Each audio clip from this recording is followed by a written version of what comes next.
നമസ്കാരം. A to സെഡിൻ്റെ പുതിയ വീഡിയോയിലേക്ക് എല്ലാവർക്കും സ്വാഗതം. ആദ്യമായി കാണുന്നവരാണെങ്കിൽ സബ്സ്ക്രൈബ് ചെയ്യാനും ലൈക്ക് ചെയ്യാനും മറക്കരുത്. പെൻഷൻ മാർച്ച് മാസത്തിലെ പെൻഷൻ വിതരണം ആരംഭിക്കാൻ പോകുന്നത് സംസ്ഥാനത്തിലെ 3 മാസത്തിലെ പെൻഷനാണ് ഇപ്പോൾ കുടിശ്ശികയായിരിക്കുന്നത്.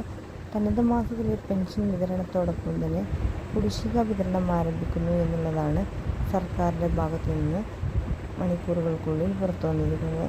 കൃത്യമായ രേഖകൾ സമർപ്പിച്ചവർക്കും സോഷ്യൽ ഓഡിറ്റിംഗ് പൂർത്തിയാക്കിയവർക്കുമാണ് ഈ പെൻഷൻ കുടിശ്ശികയും അർഹതയുള്ളത്. പെൻഷൻ തുക വിതരണം ഘട്ടം ഘട്ടമായി വിതരണം ചെയ്യുമെന്ന് ധനമന്ത്രി വാർത്താസമ്മേളനത്തിൽ അറിയിച്ചു.